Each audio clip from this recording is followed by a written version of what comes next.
Hello guys, আজকে চলে এলাম স্টেশনে কেন এসেছি তোমরা অনেকেই বুঝতে পারছো। ঠিক ধরেছো, আমি কোথাও বেড়াতে যাচ্ছি। কোথায় বেড়াতে যাচ্ছি জানতে হলে ভিডিওটা সম্পূর্ণ দেখতে হবে। তবুও তোমাদের সামনে চলো স্টেশনের নামটা তুলে ধরি, তোমরা দেখতে পাও কি না বলবে। যদি না পাও তাহলে অবশ্যই ভিডিওটা সম্পূর্ণ দেখো।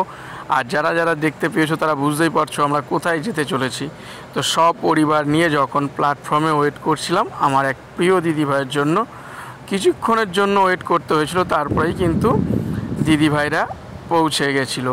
কারণ তারা অনেকটা দূর থেকে এসেছিলো আমাদের সঙ্গে দেখা করতে, আর আমরা একসঙ্গে মিলেই যাব সেই জায়গাতে বেড়াতে। তো বেশি দেরি না করে বলেই ফেলি, আমরা যে যাব আজকে মায়াপুরে, আর এখন আছি আমরা নবদ্বীপ ধাম স্টেশনে।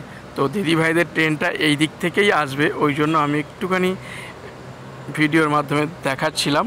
তো বলতে বলতেই দিদিভাইদের ট্রেনটা কিন্তু পৌঁছে গেছে।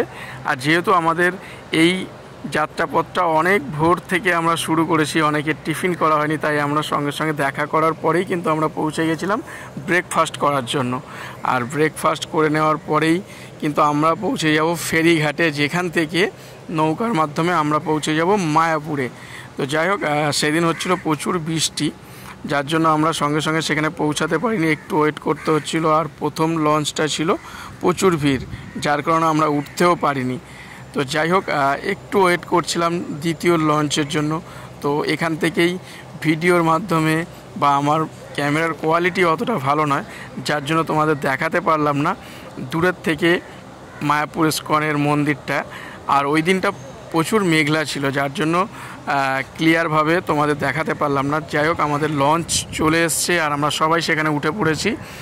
আর এই যাত্রাপথটা বেশ আনন্দের ছিল, কারণ সবাই মিলে একসঙ্গে এইভাবে আমি আগে কখনো যাইনি। তো যাই হোক, দেখো আমার মোবাইলের থেকে যে আমি ক্যামেরাটা করছি অতটা ক্যামেরার কোয়ালিটি ভালো না থাকার জন্য তোমাদের দেখাতে পারলাম না। আর দূরের থেকে দেখো একটা ছোট লঞ্চ আসছিল, আর এদিকে গঙ্গার সাইড থেকেই বাঁধা ছিল ছোট ছোট নৌকা, যা দেখতে কিন্তু অসাধারণ লাগছিল।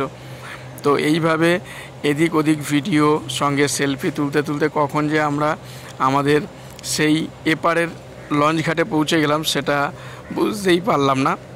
যাই হোক, আমি একদম এই প্ল্যাটফর্মে নতুন, তোমরা যদি অবশ্যই আমার ভিডিওটা দেখে থাকো তাহলে বলবো আমার চ্যানেলটাকে একটু সাবস্ক্রাইব করে দিও। চলো আজকে টাটা।